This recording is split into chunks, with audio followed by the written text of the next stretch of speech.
So he was waving on him, then he bapped on him. Hi, good morning. Me out there because I'm in the end zone. You can't do nothing. Welcome to DVLOG. I am vlogging because I am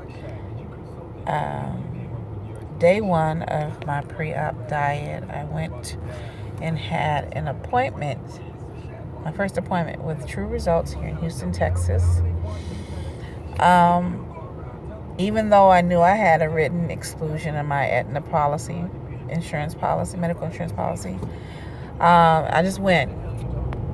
And I said, well, whatever happens, happens. And that was going to be a confirmation to what my next move would be is on my weight loss journey.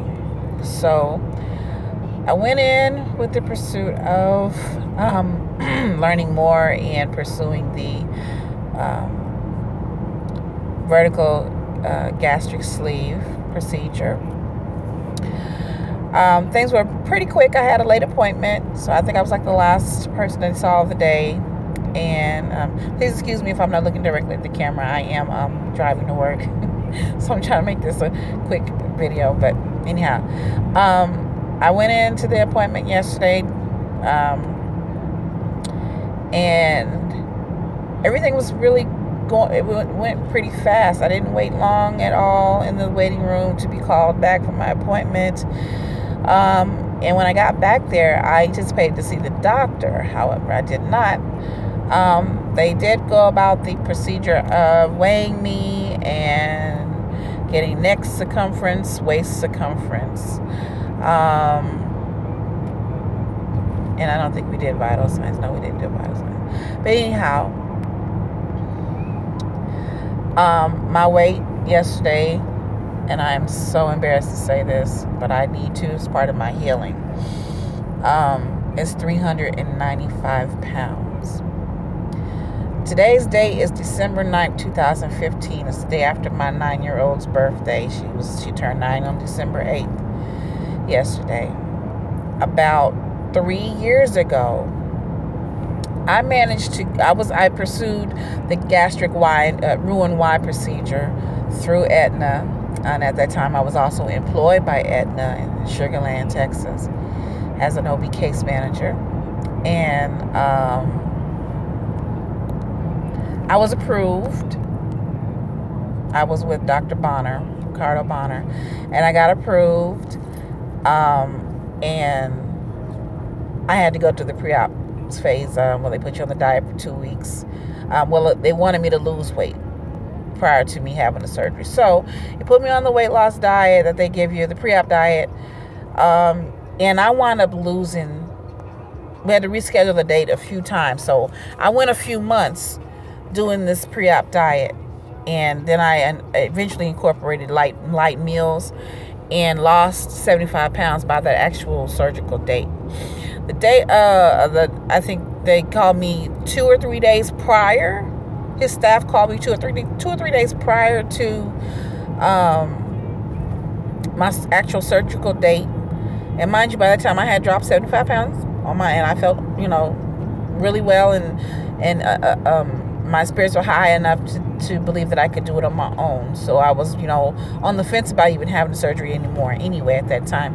But anyhow, she called and said, hi, how you doing? We're just verifying your surgical date for such and such and such. And, oh, by the way, you have a deductible of $2,500, and the doctor will not put you on the table until you pay it all.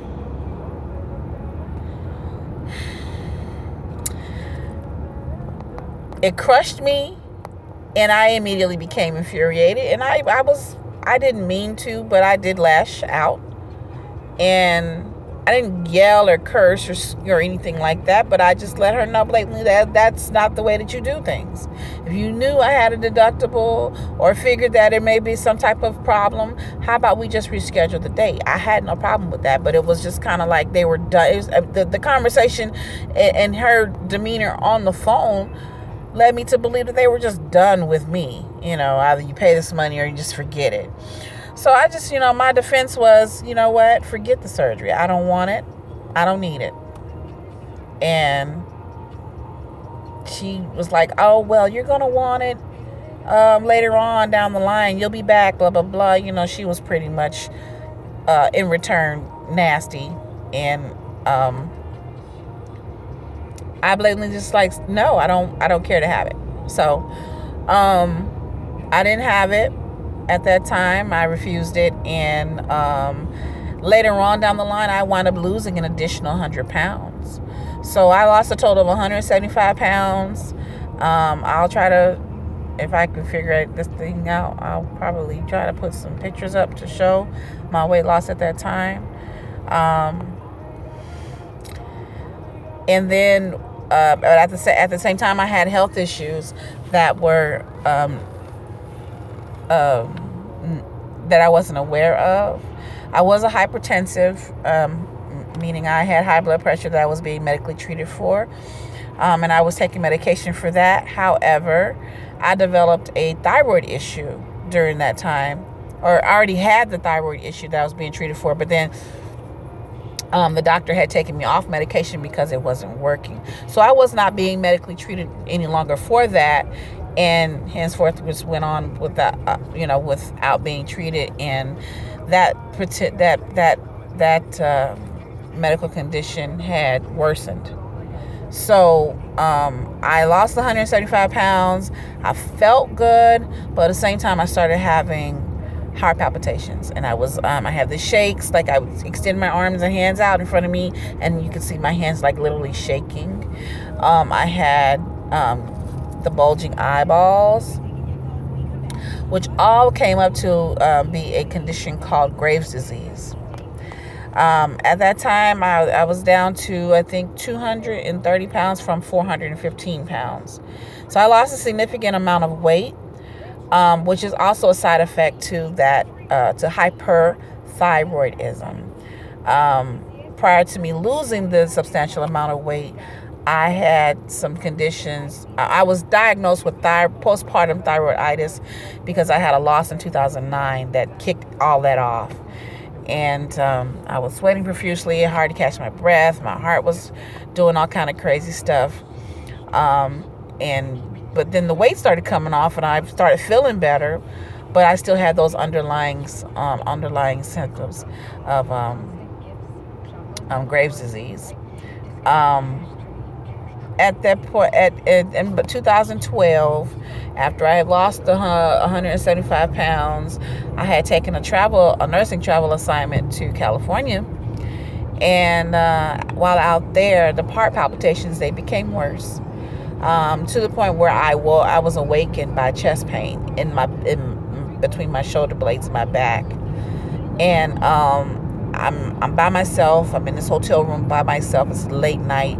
I don't know anyone to call, so I, just picked the phone. I dialed 911, told them what I was experiencing, and they came on out, and they verified that I was having some issues with my heart, and brought me to the emergency room, where I was admitted, because that's kind of like protocol of most hospitals. You complain about any type of heart issue at all, they're going to keep you at least 24 hours for observation. So, needless to say, I was admitted in the hospital in California, all by myself, scared out of my mind, didn't know what was going on. And the doctor comes in the next morning. She's like, "Oh yeah, you have the Graves' disease." She asked me to stick my hand out in front of me.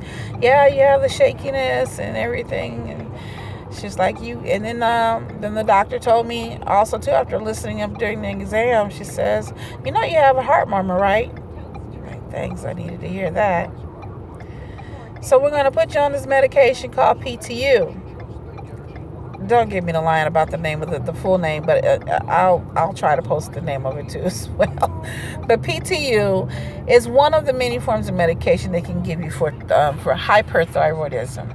And what it does is it helps to slow down the overproduction of the hormone thyroxine from your thyroid gland, which was causing me to, 1, lose weight very fast, 2, heart palpitation, heart issues, and 3, the condition of Graves' disease in itself. It caused all those symptoms in me, and it's supposed to help slow that production because it was an overproduction of it. So basically, to put me into hypothyroidism. And hypothyroidism is the exact opposite of hyperthyroidism. So with that, I gained a whole lot of weight. When I got back to, I wound up coming back to Houston a month or so later after the travel assignment was over on this PTU, and I had done some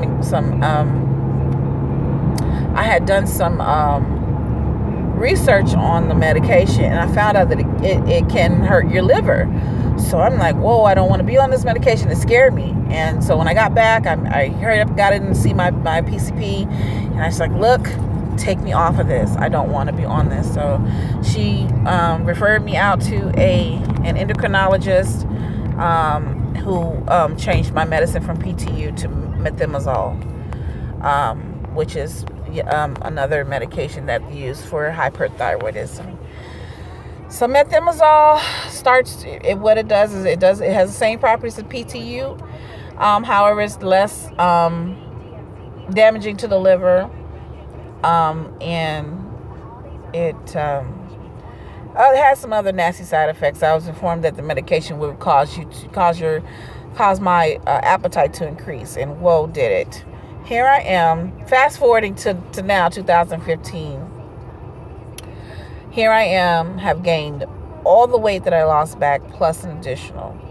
I'm not as big as I was in the beginning, but I'm big enough, and to the point where I have additional problems now, and I'm older, and I'm definitely feeling it. So I said, I really contemplated and thought about it, and I did a lot of prayer. And I said, God, I don't want to die. I don't want to die. I have kids, 10-year-old and now a 9-year-old, and I just said I have to do something. Something has to help. So I need some help. I need something. I tried to do the thing I did before, try to mimic the pre-op diet that I did in the beginning, to no avail, because there's other issues going on. Like my gallbladder is completely out of whack now. I've been in and out of the hospital a few times because of the pain, the chronic pain that comes with it. I was getting cramps in my abdomen on both sides, and I think my pancreas is being affected now because of the possible gallstones that I may be having, that I do have. I'm sorry, not maybe, that I do have. They can cause pancreatitis, and I've been to the hospital a few times because I've had pain on both sides under my rib cage. That's a definite sign. So, and only no Tylenol, no Aleve would help the pain. I had to go and get IV morphine to make it stop, or just take the edge off, because it took my breath away. The pain was so intense, and I knew I couldn't continue to diet like that. I couldn't do that diet anymore. So,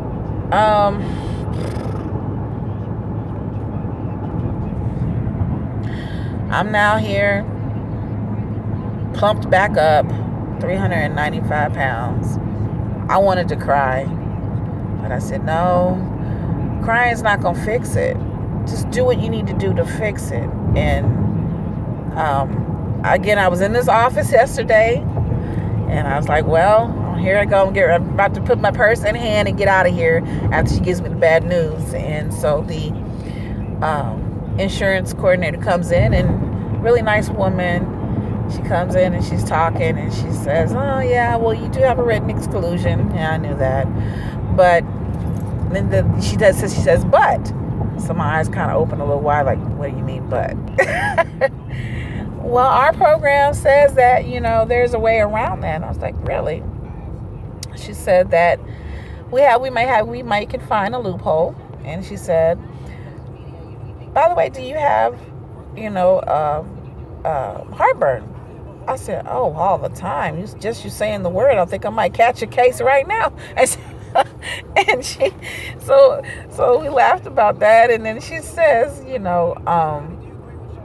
well, what we can do is we can schedule you for an EGD. It's a endogastro duodenoscopy, and that's where the doctor goes with the camera into your belly, through your mouth, down your esophagus, and into your stomach, because depending on how far he needs to go down into your intestinal tract, to look and evaluate me for a hiatal hernia, which is usually the cause of gastric reflux or heartburn. So,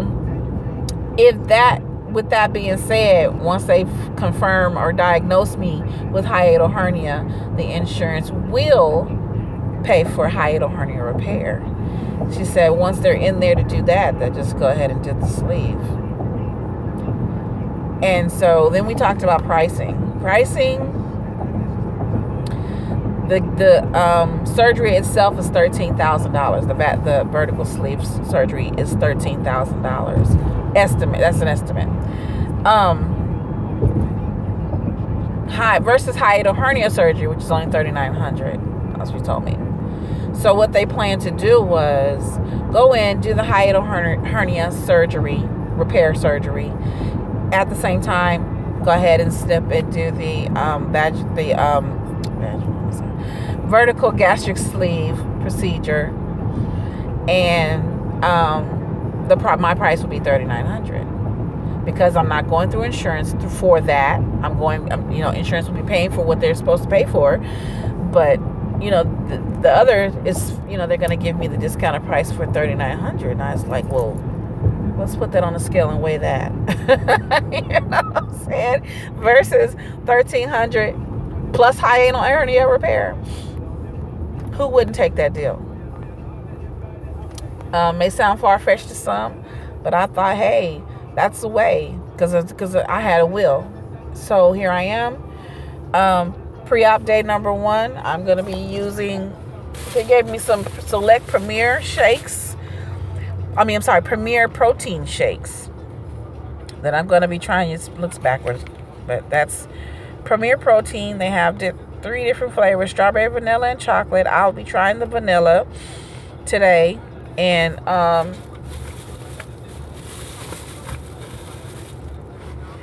so yeah, I'm pretty excited. I am a little scared, and apprehension is there, but I'm gonna try it. What else can I do right now? Like I said, I'm getting older. My whole body's affected by this weight gain, and I'm back taking medication for hypertension again, and a few other meds. I'm taking Bentyl for the possible functional abdominal pain, because I get it, it's bad, but the pain is horrendous, and I went to the point where I had to go see a gastroenterologist because I didn't know what was going on. And he asked me at that time, he said, have you considered weight loss surgery? And I said, yeah, I have a few times. And he said, we should probably pursue it again. So I was apprehensive from that time until now. So running down the list of medications again: Bentyl. I'm taking vitamin D supplement that my doctor has prescribed me because I was having the severe cramping in my limbs and in my abdomen. I'm also taking, I was also diagnosed with pre-diabetes. So my hemoglobin A1C was at 5. I think it was just right there at the level of being a diabetic. So they put me on metformin. So I've been taking that. And, man, I'm 40 years old. I'm 40. And I get compliments all the time. Oh, you don't look it. You're beautiful, blah, blah, blah. But I don't feel it, And right now I have a headache, a gnashing headache. It's probably because I'm hungry. And yesterday I started using my own weight loss shakes to try to just implement something just to feel better. And so I didn't really eat very much yesterday. But I'm going to keep going. I'm going to try this new high protein shake here. I hope it does better than the weight loss shakes that I've tried in the past. And that this is finally a solution for me that works and will be something that I can lean on for the rest of my days here on this earth. My anxiety level is a bit high right now, because I'm afraid. I'm scared that things may not work out, or, I'm just, it's the fear of the unknown. But I trust God, and I trust me, and I trust the doctor. My first weigh-in for true results will be on December 23rd, 2015. They want me to lose 50 pounds prior to me scheduling my surgical date, which could happen within 2 weeks after. So I'm looking forward to this. That's one of my motivators, my main motivators. So I am going to do this and support and love my family and friends. Greatly appreciate it. If you don't support, that's fine too. I just, I'm trying to find out what's going to work for me. That's all I'm doing. And thank you for listening. I'll try to come back with more videos, and keep you guys updated and posted on my progress or lack thereof. Well, I'm not going to speak that in existence. My progress. So subscribe, comment, do what you do. But have a wonderful day. Stay blessed.